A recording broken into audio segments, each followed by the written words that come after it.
श्रीगणेशाय नमः। श्रीगणेशकवचं गौरी उवाच एषोऽति चपलो दैत्यान् बाल्येऽपि नाशयत्यहो। अग्रे किं कर्म कर्तेति न जाने मुनिसत्तमा। दैत्यानानाविधा दुष्टाः साधुदेवद्रुहखलाः। अतोऽस्य कण्ठे किञ्चित् त्वं रक्षार्थं बद्धुमर्हसि। ऋषि उवाच ध्यायेत् सिंहगतं विनायकममुं दिग्बाहुमाद्यं युगे। त्रेतायां तु मयूरवाहनममुं षड्बाहुकं सिद्धिदं। द्वापरे तु गजाननं युगभुजं रक्ताङ्गरागं विभुं। तुर्ये तु द्विभुजं सिताङ्गरुचिरं सर्वार्थदं सर्वदा। विनायकः शिखां पातु परमात्मा परात्परः। अतिसुन्दरकायस्तु मस्तकं सुमहोत्कटः। ललाटं कश्यपः पातु भ्रूयुगं तु महोदरः। नयने भालचन्द्रस्तु गजास्यस्तवोष्ठपल्लवौ। जिह्वां पातु गणाक्रीडश्चिबुकं गिरिजासुतः। पादं विनायकः पातु दन्तान् रक्षतु दुर्मुखः। श्रवणौ पाशपाणिस्तु नासिकां चिन्तितार्थदः। गणेशस्तु मुखं कण्ठं पातु देवो गणञ्जः। स्कन्धौ पातु गजस्कन्धः स्तनौ विघ्नविनाशनः। हृदयं गणनाथस्तु हेरम्बोजठरं महान्। धराधरः पातु पार्श्वौ पृष्ठं विघ्नहरः शुभः। लिङ्गं गुज्झं सदा पातु वक्रतुण्डो महाबलः। गणाक्रीडो जानुजङ्घे ऊरो मङ्गलमूर्तिमान्। एकदन्तो महाबुद्धिः पादौ गुल्फौ सदावतु। क्षिप्रप्रसादनो बाहु पाणी आशाप्रपूरकः। अङ्गुलीश्च नखान् पातु पद्महस्तोरिनाशना। सर्वाङ्गानि मयूरेशो विश्वव्यापी सदावतु। अनुक्तमपि यस्थानं धूम्रकेतुः सदावतु। आमोदस्त्वग्रतः पातु प्रमोदः पृष्ठतोऽवतु। प्राच्यां रक्षतु बुद्धीश आग्नेय्यां सिद्धिदायकः। दक्षिणस्यामुमापुत्रो नैऋत्यां तु गणेश्वरः। प्रतीच्यां विघ्नहर्ताव्यात् वायव्यां गजकर्णकः। कौबेर्यां निधिपः पाया देशान्यामीशनन्दनः। दिवो व्यादेलनन्दस्तु रात्रौ सन्ध्यासु विघ्नहरेत्। राक्षसासुरवेताल ग्रहभूतपिशाचतः। पाशाङ्कुशधरः पातु रजः सत्त्वतमः स्मृतिः। ज्ञानं धर्मं च लक्ष्मीं च लज्जां कीर्तिं तथा कुलं। वपुर्धनं च धान्यश्च ग्रहदारान् सुतान् सखीन्। सर्वायुधधरः पौत्रान् मयूरेशोऽवतात् सदा। कपिलो जाबिकं पातु गजास्रवान् विकटोऽवतु। भूर्जपत्रे लिखित्वेदं यः कण्ठे धारयेत् सुधीः। न भयं जायते तस्य यक्षरक्षः पिशाचतः। त्रिसन्ध्यं जपते अस्तु वज्रसारतनुर्भवेत्। यात्राकाले पठेद्यस्तु निर्विघ्नेन फलं लभेत्। युद्धकाले पठेद्यस्तु विजयं चाप्नुयात् ध्रुवम्। मारणोच्चाटनाकर्षस्तम्भमोहनकर्मणि सप्तवारं जपेतेतद् दिननामेकविंशतिं।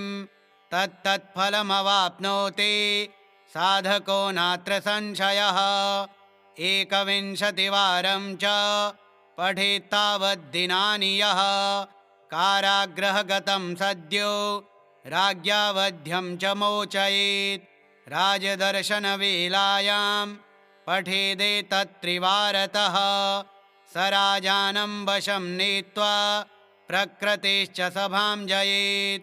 इदं गणेशकवचं कश्यपेन समीरितं मुद्गलाय च तेनाथ माण्डव्याय महर्षये। मह्यं सप्राह कृपया कवचं सर्वसिद्धिदं न देयं भक्तिहीनाय देयं श्रद्धावते शुभम्। अनेनास्य कृता रक्षा न बाधास्य भवेत् क्वचित्। राक्षसासुरवेताल दैत्यदानवसम्भवा। गौरी उवाच एषोऽति चपलो दैत्यान् बाल्येऽपि नाशयत्यहो। अग्रे किं कर्म कर्तेते न जाने मुनिसत्तमा। दैत्यानानाविधा दुष्टाः साधुदेवद्रुहखलाः। अतोऽस्य कण्ठे किञ्चित् त्वं रक्षार्थं बद्धुमर्हसि। ऋषि उवाच ध्यायेत् सिंहगतं विनायकममुं दिग्बाहुमाद्यं युगे।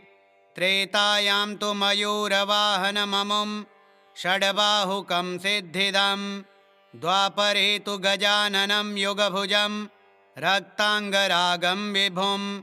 तुर्ये तु द्विभुजं सिताङ्गरुचिरं सर्वार्थदं सर्वदा। विनायकः शिखां पातु परमात्मा परात्परः। अतिसुन्दरकायस्तु मस्तकं सुमहोत्कटः। ललाटं कश्यपः पातु भ्रूयुगं तु महोदरः। नयने भालचन्द्रस्तु गजास्यस्तवोष्ठपल्लवौ। जिह्वां पातु गणाक्रीडश्चिबुकं गिरिजासुतः। पादं विनायकः पातु दन्तान् रक्षतु दुर्मुखः। श्रवणौ पाशपाणिस्तु नासिकां चिन्तितार्थदः। गणेशस्तु मुखं कण्ठं पातु देवो गणञ्जः।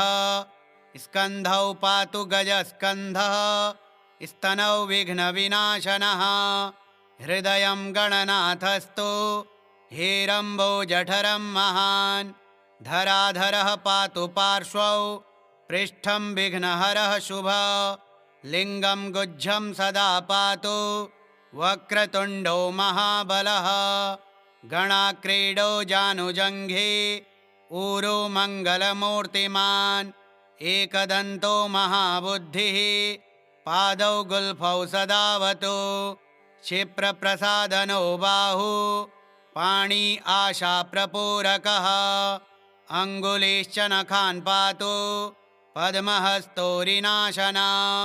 सर्वाङ्गानि मयूरेशो विश्वव्यापी सदावतु।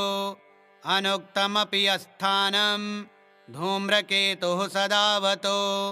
आमोदस्त्वग्रतः पातु प्रमोदः पृष्ठतोऽवतु। प्राच्यां रक्षतु बुद्धीश आग्नेय्यां सिद्धिदायकः। दक्षिणस्यामुमापुत्रो नैऋत्यां तु गणेश्वरः। प्रतीच्यां विघ्नहर्ताव्यात् वायव्यां गजकर्णकः। कौबेर्यां निधिपः पाया देशान्यामीशनन्दनः। दिवो व्यादेलनन्दस्तु रात्रौ सन्ध्यासु विघ्नहरेत्। राक्षसासुरवेताल ग्रहभूतपिशाचतः।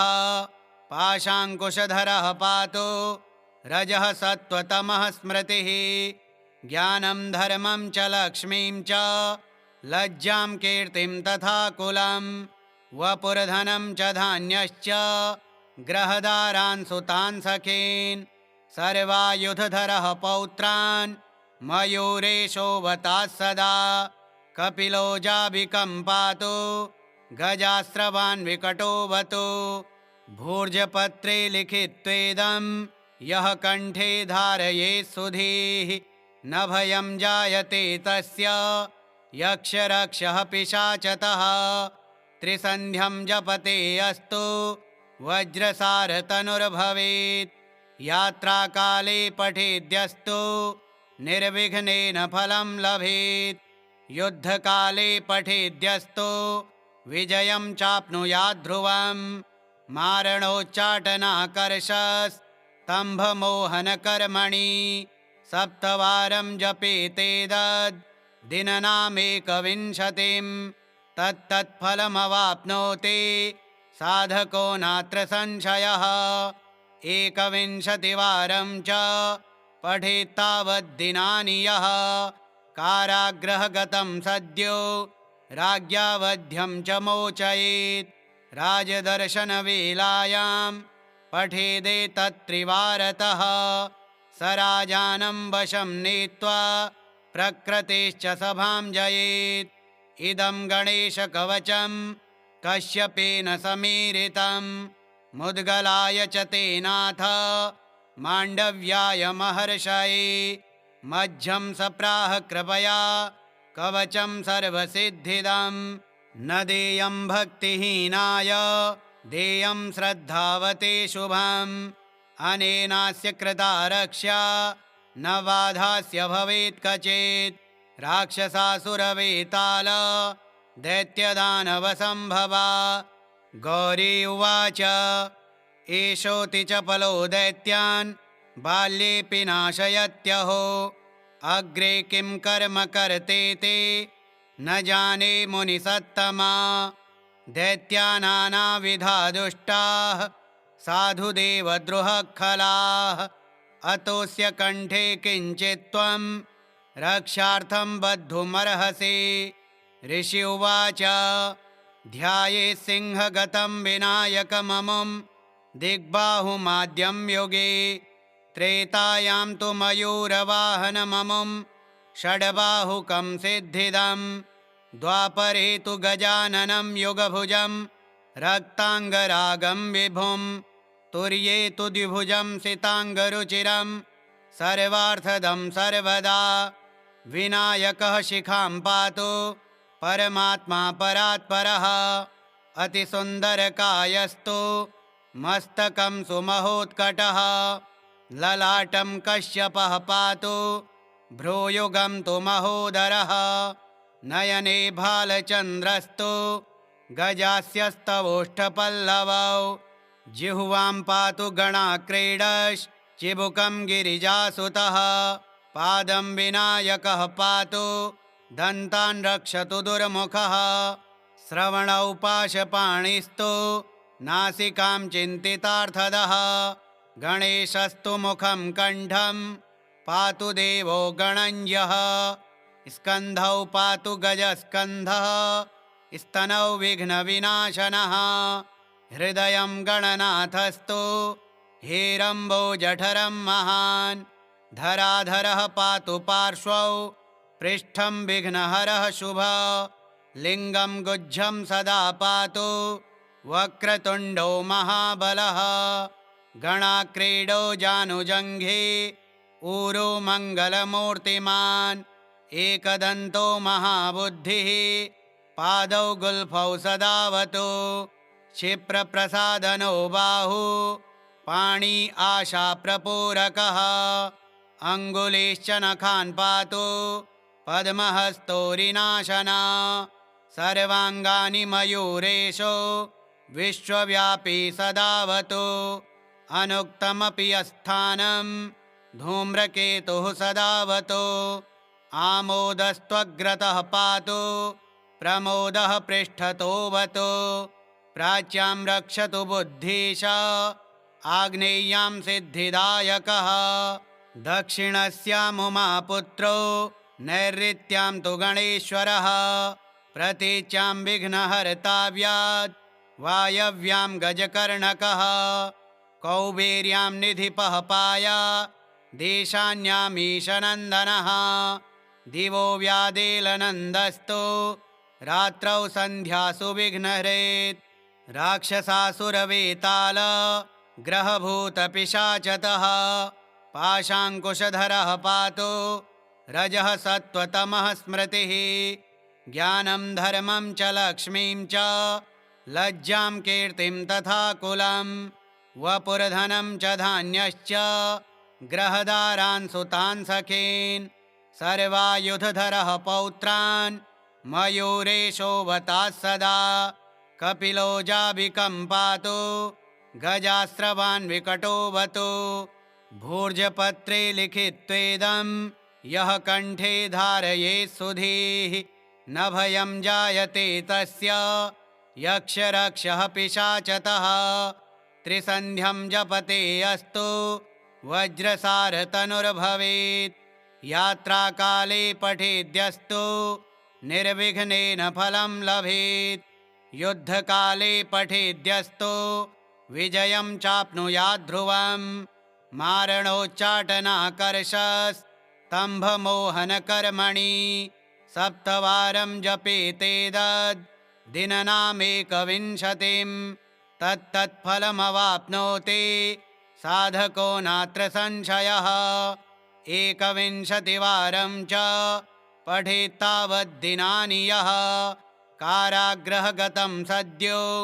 राज्ञावध्यं च मोचयेत् राजदर्शनवेलायां पठेदेतत्त्रिवारतः स राजानं वशं नीत्वा प्रकृतेश्च सभां जयेत् इदं गणेशकवचं कश्यपेन समीरितं मुद्गलाय च तेनाथ माण्डव्याय महर्षये मध्यं सप्राह कृपया कवचं सर्वसिद्धिदं न देयं भक्तिहीनाय देयं श्रद्धावते शुभम् अनेनास्य कृता रक्षा न बाधास्य भवेत् कचित् राक्षसासुरवेताल दैत्यदानवसम्भवा गौरी उवाच एषोऽति चपलो दैत्यान् बाल्येऽपि नाशयत्यहो अग्रे किं कर्म कर्तेते न जाने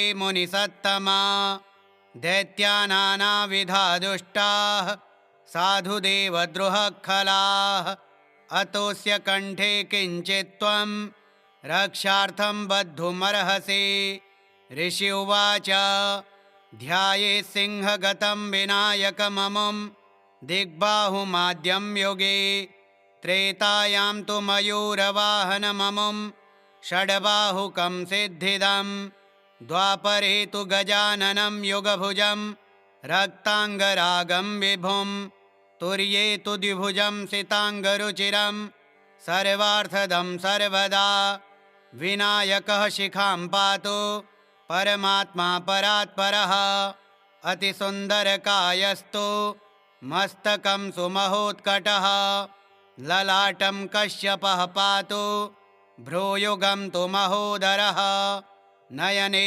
भालचन्द्रस्तु गजास्यस्तवोष्ठपल्लवौ जिह्वां पातु गणाक्रीडश्चिबुकं गिरिजासुतः पादं विनायकः पातु दन्तान् रक्षतु दुर्मुखः श्रवणौ पाशपाणिस्तु नासिकां चिन्तितार्थदः गणेशस्तु मुखं कण्ठं पातु देवो गणञ्जः स्कन्धौ पातु गजस्कन्धः स्तनौ विघ्नविनाशनः हृदयं गणनाथस्तु हेरम्बोजठरं महान् धराधरः पातु पार्श्वौ पृष्ठं विघ्नहरः शुभः लिङ्गं गुज्जं सदा पातु वक्रतुण्डो महाबलः गणाक्रीडो जानुजङ्घे ऊरो मङ्गलमूर्तिमान् एकदन्तो महाबुद्धिः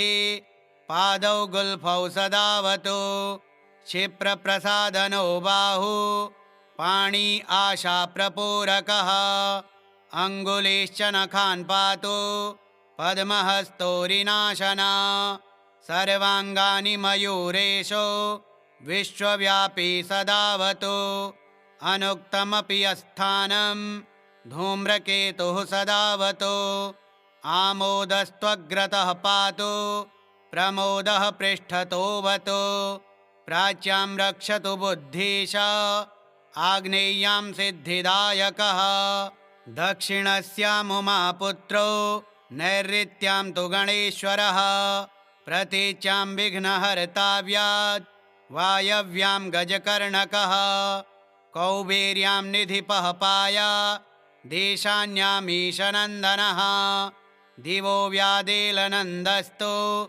रात्रौ सन्ध्यासु विघ्नहरेत् राक्षसासुरवेताल ग्रहभूतपिशाचतः पाशाङ्कुशधरः पातु रजः सत्त्वतमः स्मृतिः ज्ञानं धर्मं च लक्ष्मीं च लज्जां कीर्तिं तथा कुलं वपुर्धनं च धान्यश्च ग्रहदारान् सुतान् सखीन् सर्वायुधधरः पौत्रान् मयूरेशोऽवताः सदा कपिलो जाभिकं पातु गजास्रवान् विकटोऽवतु भूर्जपत्रे लिखित्वेदं यः कण्ठे धारयेत् सुधीः न भयं जायते तस्य यक्षरक्षः पिशाचतः त्रिसन्ध्यं जपते अस्तु वज्रसारतनुर्भवेत् यात्राकाले पठेद्यस्तु निर्विघ्नेन फलं लभेत्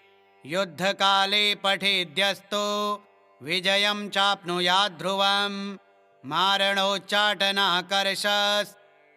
मारणोच्चाटनाकर्षस्तम्भमोहनकर्मणि सप्तवारं जपेतेतद् दिननामेकविंशतिं तत्तत्फलमवाप्नोति साधको नात्र संशयः एकविंशतिवारं च पठेत्तावद्दिनानि यः कारागृहगतं सद्यो राज्ञा वध्यं च मोचयेत् राजदर्शनवेलायां पठेदेतत्त्रिवारतः स राजानं वशं नीत्वा प्रकृतेश्च सभां जयेत् इदं गणेशकवचं कश्यपेन समीरितं मुद्गलाय च तेनाथ माण्डव्याय महर्षये मध्यं सप्राह कृपया कवचं सर्वसिद्धिदं न देयं भक्तिहीनाय देयं श्रद्धावते शुभम् अनेनास्य कृता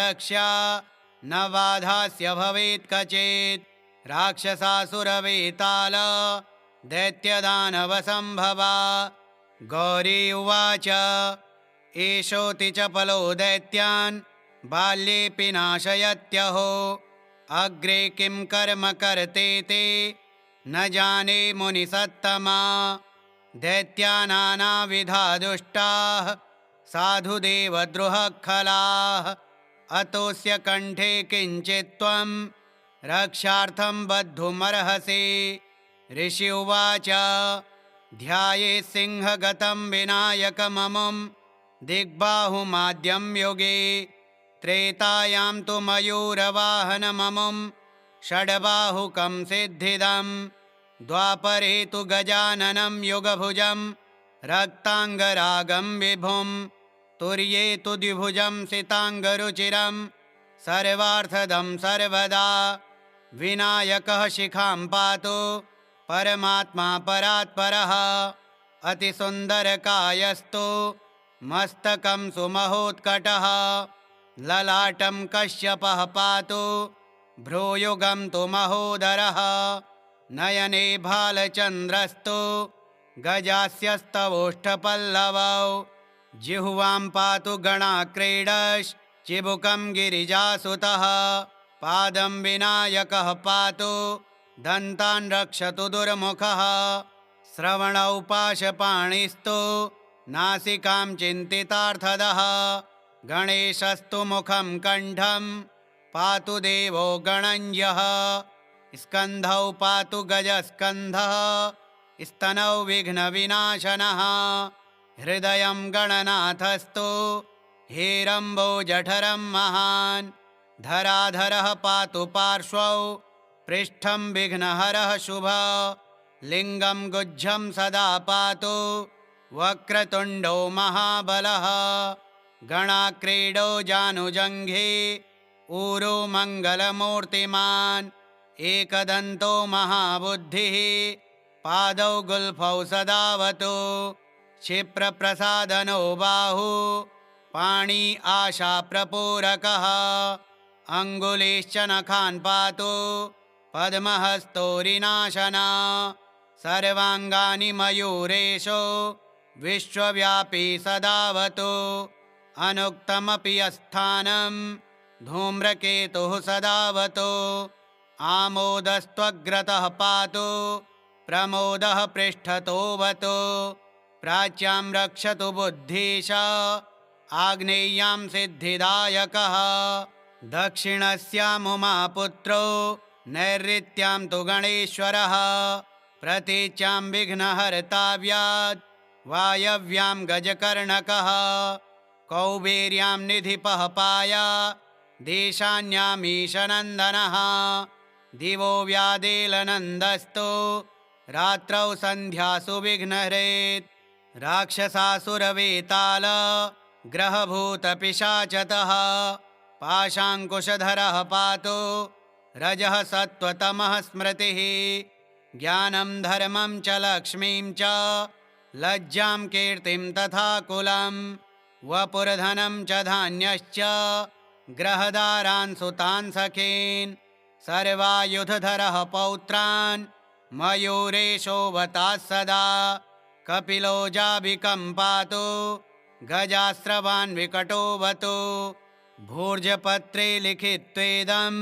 यः कण्ठे धारयेत् सुधीः न भयं जायते तस्य यक्षरक्षः पिशाचतः त्रिसन्ध्यं जपते अस्तु वज्रसारतनुर्भवेत् यात्राकाले पठेद्यस्तु निर्विघ्नेन फलं लभेत् युद्धकाले पठेद्यस्तु विजयं चाप्नुयात् ध्रुवम् मारणोच्चाटनाकर्षस्तम्भमोहनकर्मणि सप्तवारं जपेतेदद् दिननामेकविंशतिं तत्तत्फलमवाप्नोति साधको नात्र संशयः एकविंशतिवारं च पठेत्तावद्दिनानि यः कारागृहगतं सद्यो राज्ञा वध्यं च मोचयेत् राजदर्शनवेलायां पठेदेतत्त्रिवारतः स राजानं वशं नीत्वा प्रकृतेश्च सभां जयेत् इदं गणेशकवचं कश्यपेन समीरितं मुद्गलाय च तेनाथ माण्डव्याय महर्षये मध्यं सप्राह कृपया कवचं सर्वसिद्धिदं न देयं भक्तिहीनाय देयं श्रद्धावते शुभम् अनेनास्य कृता रक्षा न बाधास्य भवेत् कचित् राक्षसासुरवेताल दैत्यदानवसम्भवा गौरी उवाच एषोऽति चपलो दैत्यान् बाल्येऽपि नाशयत्यहो अग्रे किं कर्म कर्तेति न जाने मुनिसत्तमा दैत्यानानाविधा दुष्टाः साधुदेवद्रुहखलाः अतोऽस्य कण्ठे किञ्चित् त्वं रक्षार्थं बद्धुमर्हसि ऋषि उवाच ध्यायेत् सिंहगतं विनायकममुं दिग्बाहुमाद्यं युगे त्रेतायां तु मयूरवाहनममुं षड्बाहुकं सिद्धिदं द्वापरे तु गजाननं युगभुजं रक्ताङ्गरागं विभुं तुर्ये तु द्विभुजं सिताङ्गरुचिरं सर्वार्थदं सर्वदा विनायकः शिखां पातु परमात्मा परात्परः अतिसुन्दरकायस्तु मस्तकं सुमहोत्कटः ललाटं कश्यपः पातु भ्रूयुगं तु महोदरः नयने भालचन्द्रस्तु गजास्यस्तवोष्ठपल्लवौ जिह्वां पातु गणाक्रीडश्चिबुकं गिरिजासुतः पादं विनायकः पातु दन्तान् रक्षतु दुर्मुखः श्रवणौ पाशपाणिस्तु नासिकां चिन्तितार्थदः गणेशस्तु मुखं कण्ठं पातु देवो गणञ्जः स्कन्धौ पातु गजस्कन्धः स्तनौ विघ्नविनाशनः हृदयं गणनाथस्तु हेरम्बोजठरं महान् धराधरः पातु पार्श्वौ पृष्ठं विघ्नहरः शुभ लिङ्गं गुज्जं सदा पातु वक्रतुण्डो महाबलः गणाक्रीडो जानुजङ्घे ऊरो मङ्गलमूर्तिमान् एकदन्तो महाबुद्धिः पादौ गुल्फौ सदावतु क्षिप्रप्रसादनो बाहु पाणी आशाप्रपूरकः अङ्गुलीश्च नखान् पातु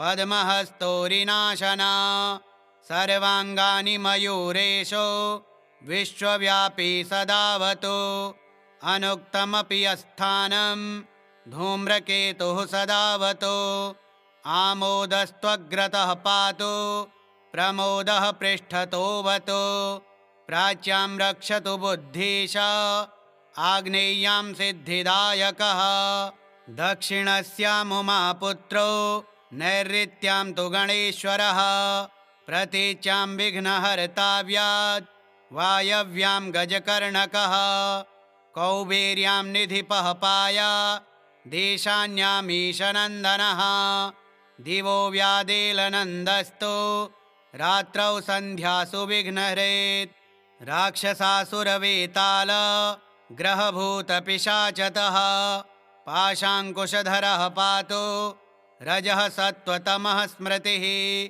ज्ञानं धर्मं च लक्ष्मीं च लज्जां कीर्तिं तथा कुलं वपुर्धनं च धान्यश्च ग्रहदारान् सुतान् सखीन् सर्वायुधधरः पौत्रान् मयूरेशोऽवताः सदा कपिलो जाबिकं पातु गजास्रवान् विकटोऽवतु भूर्जपत्रे लिखित्वेदं यः कण्ठे धारयेत् सुधीः न भयं जायते तस्य यक्षरक्षः पिशाचतः त्रिसन्ध्यं जपते अस्तु वज्रसारतनुर्भवेत् यात्राकाले पठेद्यस्तु निर्विघ्नेन फलं लभेत् युद्धकाले पठेद्यस्तु विजयं चाप्नुयात् ध्रुवम् मारणोच्चाटनाकर्षस्तम्भमोहनकर्मणि सप्तवारं जपेतेदद्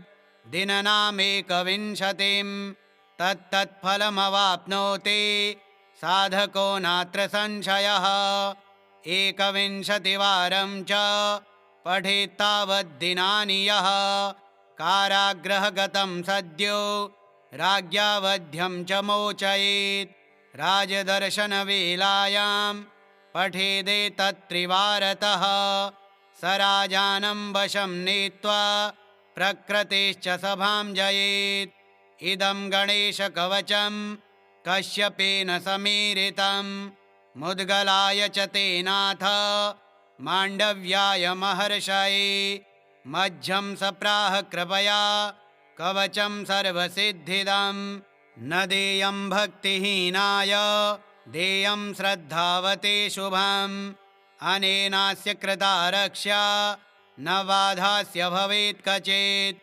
राक्षसासुरवेताल दैत्यदानवसम्भवा गौरी उवाच एषोऽति चपलो दैत्यान् बाल्येऽपि नाशयत्यहो अग्रे किं कर्म कर्तेते न जाने मुनिसत्तमा दैत्यानानाविधा दुष्टाः साधुदेवद्रुहखलाः अतोऽस्य कण्ठे किञ्चित् त्वं रक्षार्थं बद्धुमर्हसि ऋषि उवाच ध्यायेत् सिंहगतं विनायकममुं दिग्बाहुमाद्यं युगे त्रेतायां तु मयूरवाहनममुं षड्बाहुकं सिद्धिदं द्वापरे तु गजाननं युगभुजं रक्ताङ्गरागं विभुं तुर्ये तु द्विभुजं सिताङ्गरुचिरं सर्वार्थदं सर्वदा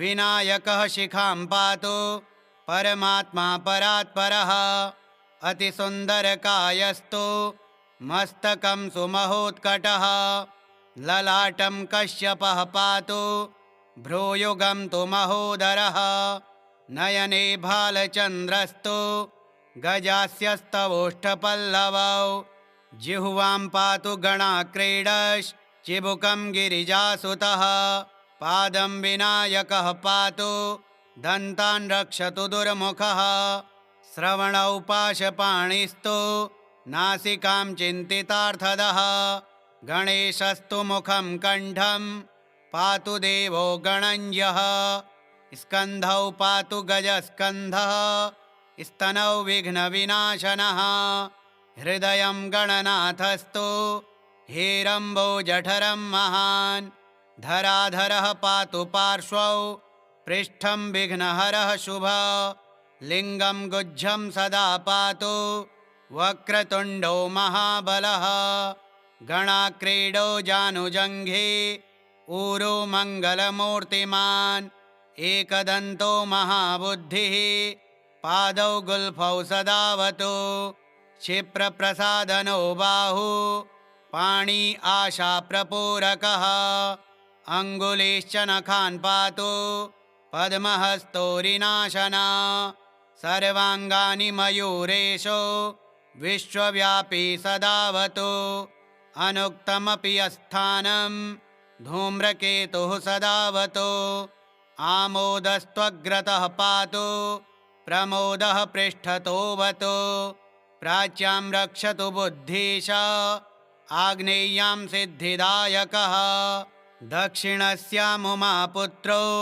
नैऋत्यां तु गणेश्वरः प्रतीच्यां विघ्नहर्ताव्यात् वायव्यां गजकर्णकः कौबेर्यां निधिपः पाया देशान्यामीशनन्दनः दिवो व्यादेलनन्दस्तु रात्रौ सन्ध्यासु विघ्नहरेत् राक्षसासुरवेताल ग्रहभूतपिशाचतः पाशाङ्कुशधरः पातु रजः सत्त्वतमः स्मृतिः ज्ञानं धर्मं च लक्ष्मीं च लज्जां कीर्तिं तथा कुलं वपुर्धनं च धान्यश्च ग्रहदारान् सुतान् सखीन् सर्वायुधधरः पौत्रान् मयूरेशोऽवताः सदा कपिलो जाबिकं पातु गजास्रवान् विकटोऽवतु भूर्जपत्रे लिखित्वेदं यः कण्ठे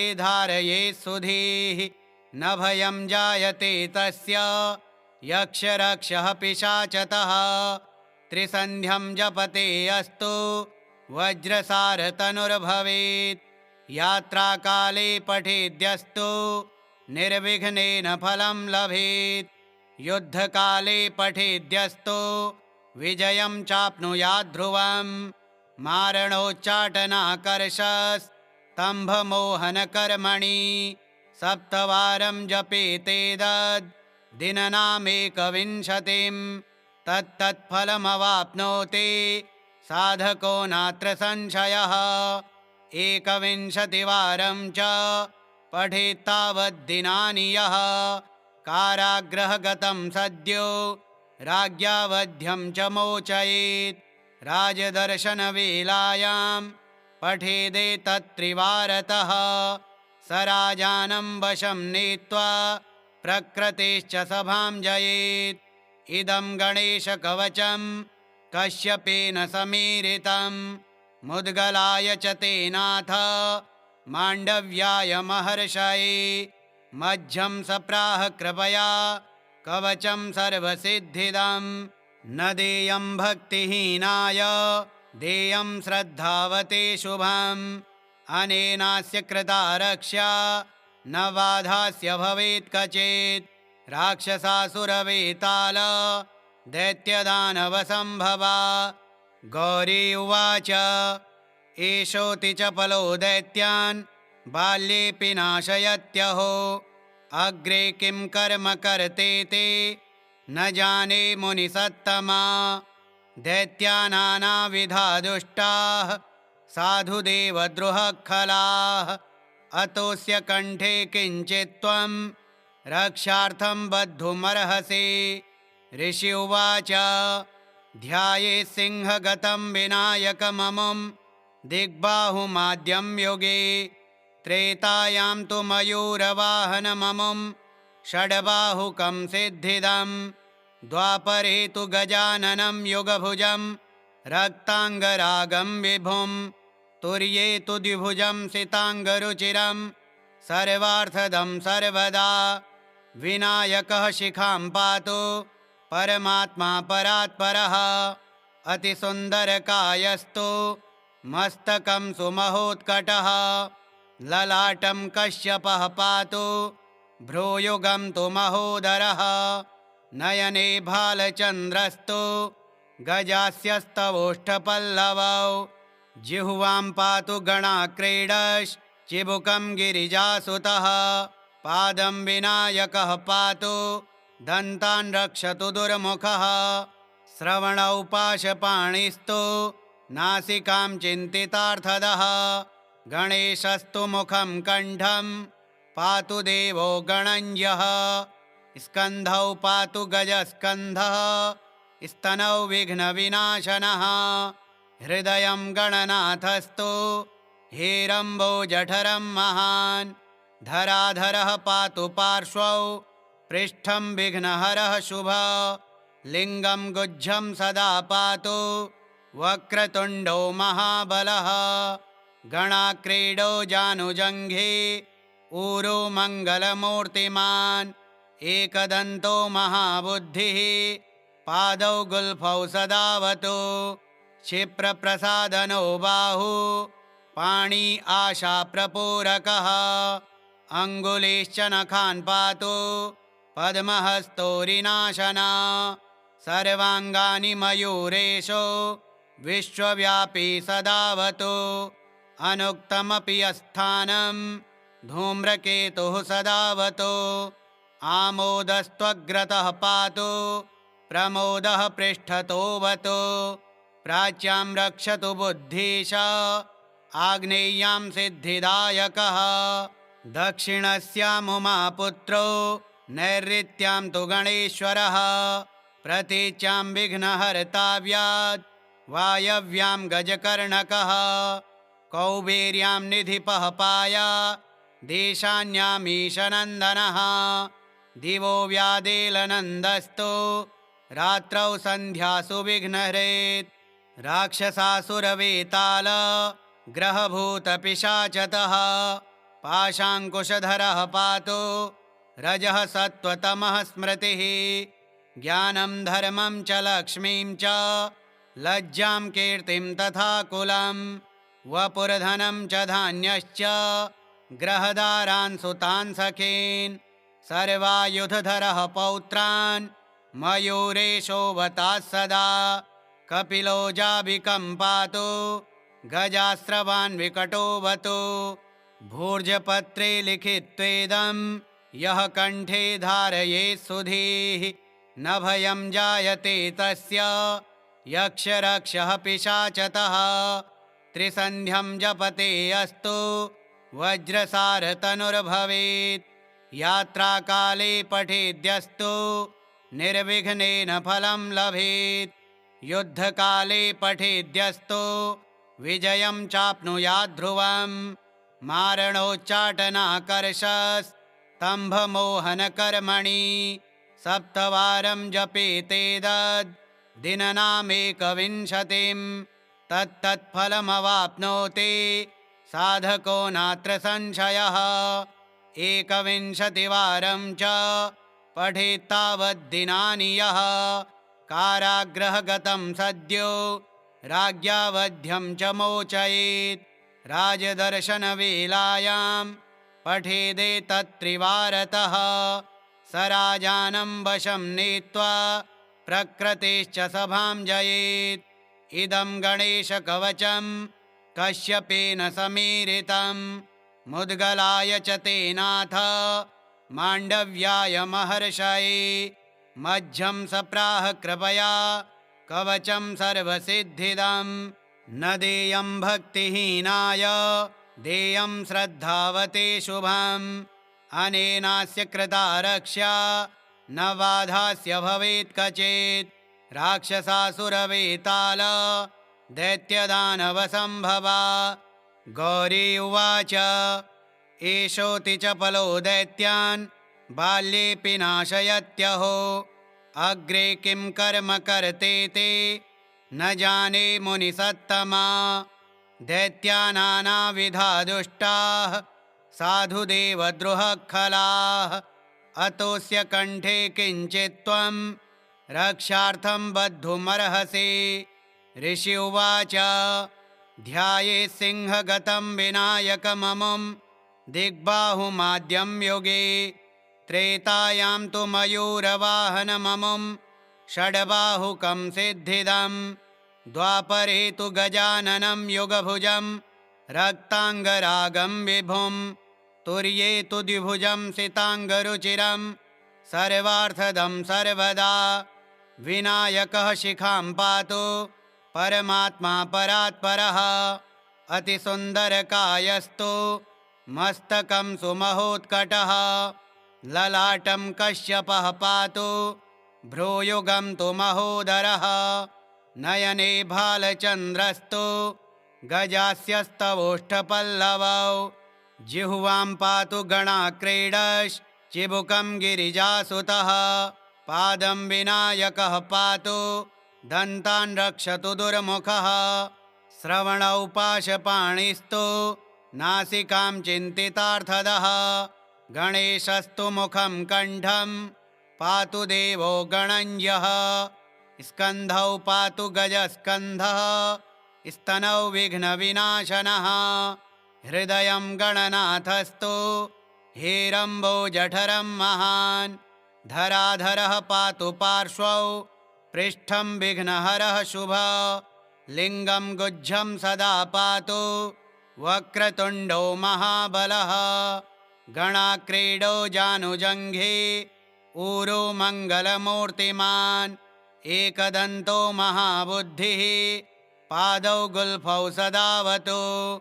क्षिप्रप्रसादनो बाहु पाणी आशाप्रपूरकः। अङ्गुलीश्च नखान् पातु पद्महस्तोरिनाशना। सर्वाङ्गानि मयूरेशो विश्वव्यापी सदावतु। अनुक्तमपि यस्थानं धूम्रकेतुः सदावतु। आमोदस्त्वग्रतः पातु प्रमोदः पृष्ठतोऽवतु। प्राच्यां रक्षतु बुद्धीश आग्नेय्यां सिद्धिदायकः। दक्षिणस्यामुमापुत्रो नैऋत्यां तु गणेश्वरः। प्रतीच्यां विघ्नहर्ताव्यात् वायव्यां गजकर्णकः।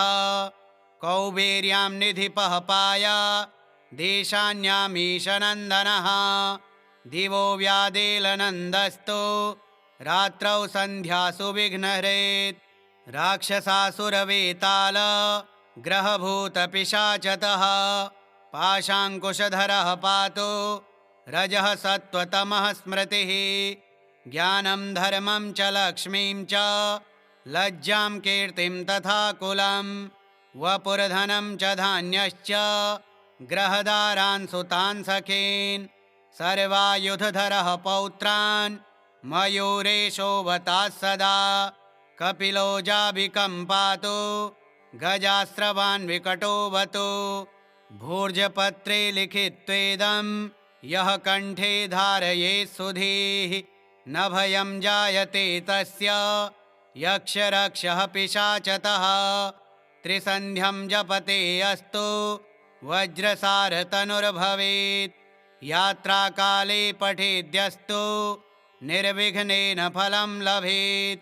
युद्धकाले पठेद्यस्तु विजयं चाप्नुयात् ध्रुवम्। मारणोच्चाटनाकर्षस्तम्भमोहनकर्मणि सप्तवारं जपेतेतद् दिननामेकविंशतिं। तत्तत्फलमवाप्नोति साधको नात्र संशयः। एकविंशतिवारं च पठेत्तावद्दिनानि यः। कारागृहगतं सद्यो राज्ञा वध्यं च मोचयेत्। राजदर्शनवेलायां पठेदेतत्त्रिवारतः। स राजानं वशं नीत्वा प्रकृतेश्च सभां जयेत्।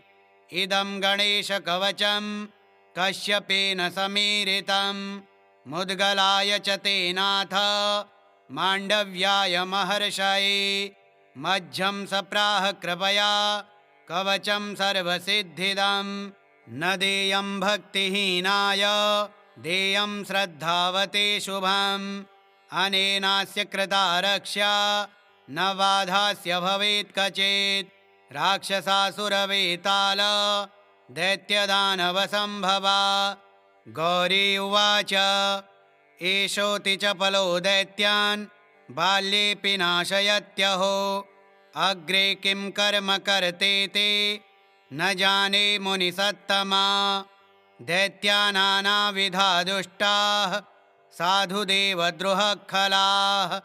अतोऽस्य कण्ठे किञ्चित् त्वं रक्षार्थं बद्धुमर्हसि ऋषि उवाच ध्याये सिंहगतं विनायकममुं दिग्बाहुमाद्यं युगे त्रेतायां तु मयूरवाहनममुं षड्बाहुकं सिद्धिदम् द्वापरे तु गजाननं युगभुजं रक्ताङ्गरागं विभुं तुर्ये तु द्विभुजं सिताङ्गरुचिरं सर्वार्थदं सर्वदा विनायकः शिखां पातु परमात्मा परात्परः अतिसुन्दरकायस्तु मस्तकं सुमहोत्कटः ललाटं कश्यपः पातु भ्रूयुगं तु महोदरः नयने भालचन्द्रस्तु गजास्यस्तवोष्ठपल्लवौ जिह्वां पातु गणाक्रीडश्चिबुकं गिरिजासुतः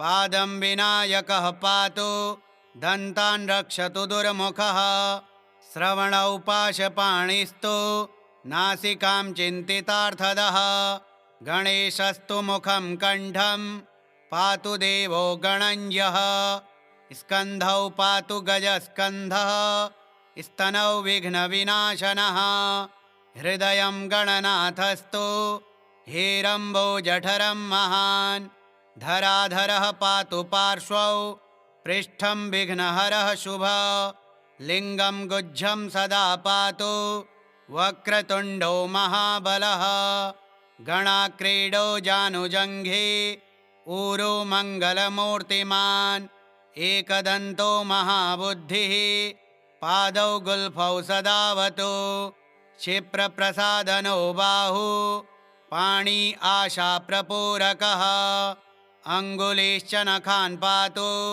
पद्महस्तोरिनाशना सर्वाङ्गानि मयूरेशो विश्वव्यापी सदावतु अनुक्तमपि यस्थानं धूम्रकेतुः सदावतु आमोदस्त्वग्रतः पातु प्रमोदः पृष्ठतोऽवतु प्राच्यां रक्षतु बुद्धीश आग्नेय्यां सिद्धिदायकः दक्षिणस्यामुमापुत्रो नैऋत्यां तु गणेश्वरः प्रतीच्यां विघ्नहर्ताव्यात् वायव्यां गजकर्णकः कौबेर्यां निधिपः पाया देशान्यामीशनन्दनः दिवो व्यादेलनन्दस्तु रात्रौ सन्ध्यासु विघ्नहरेत् राक्षसासुरवेताल ग्रहभूतपिशाचतः पाशाङ्कुशधरः पातु रजः सत्त्वतमः स्मृतिः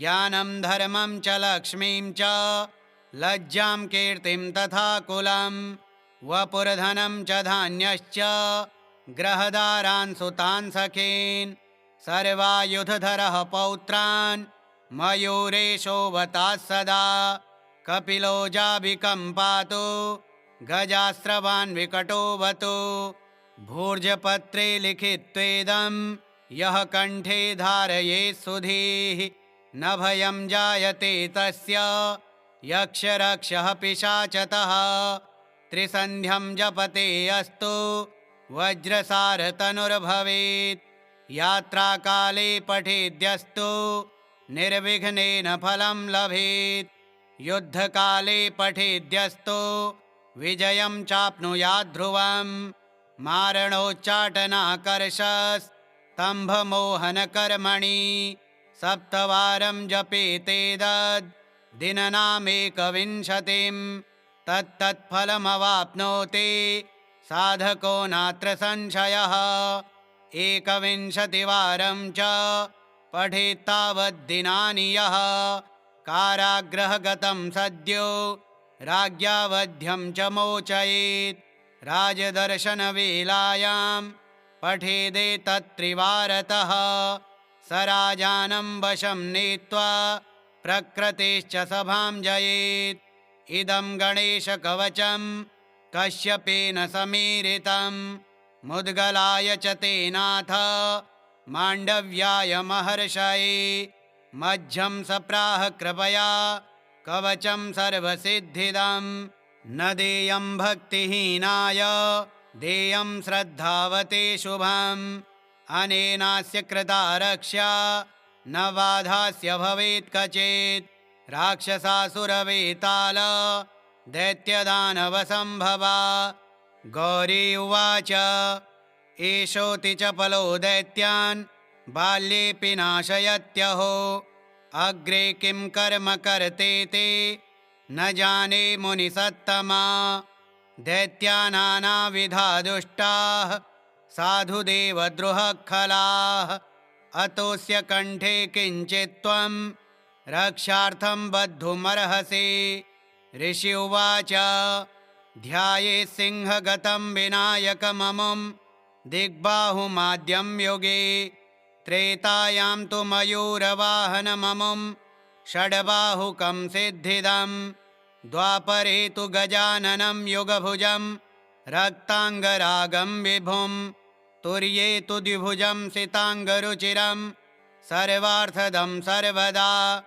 विनायकः शिखां पातु परमात्मा परात्परः अतिसुन्दरकायस्तु मस्तकं सुमहोत्कटः ललाटं कश्यपः पातु भ्रूयुगं तु महोदरः नयने भालचन्द्रस्तु गजास्यस्तवोष्ठपल्लवौ जिह्वां पातु गणाक्रीडश्चिबुकं गिरिजासुतः पादं विनायकः पातु दन्तान् रक्षतु दुर्मुखः श्रवणौ पाशपाणिस्तु नासिकां चिन्तितार्थदः गणेशस्तु मुखं कण्ठं पातु देवो गणञ्जः स्कन्धौ पातु गजस्कन्धः स्तनौ विघ्नविनाशनः हृदयं गणनाथस्तु हेरम्बोजठरं महान् धराधरः पातु पार्श्वौ पृष्ठं विघ्नहरः शुभ लिङ्गं गुज्जं सदा पातु वक्रतुण्डो महाबलः गणाक्रीडो जानुजङ्घे ऊरो मङ्गलमूर्तिमान् एकदन्तो महाबुद्धिः पादौ गुल्फौ सदावतु क्षिप्रप्रसादनो बाहु पाणी आशाप्रपूरकः अङ्गुलीश्च नखान् पातु पद्महस्तोरिनाशना सर्वाङ्गानि मयूरेशो विश्वव्यापी सदावतु अनुक्तमपि यस्थानं धूम्रकेतुः सदावतु आमोदस्त्वग्रतः पातु प्रमोदः पृष्ठतोऽवतु प्राच्यां रक्षतु बुद्धीश आग्नेय्यां सिद्धिदायकः दक्षिणस्यामुमापुत्रो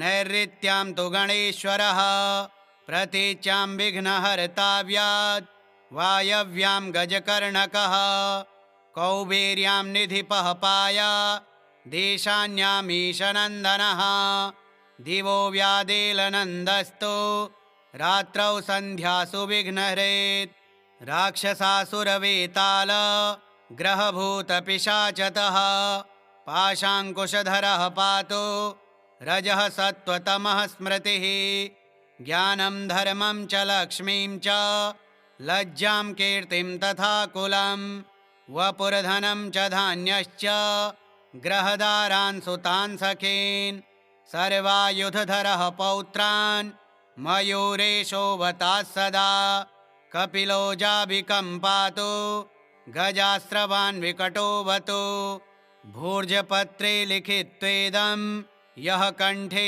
धारयेत् सुधीः न भयं जायते तस्य यक्षरक्षः पिशाचतः त्रिसन्ध्यं जपते अस्तु वज्रसारतनुर्भवेत् यात्राकाले पठेद्यस्तु निर्विघ्नेन फलं लभेत्।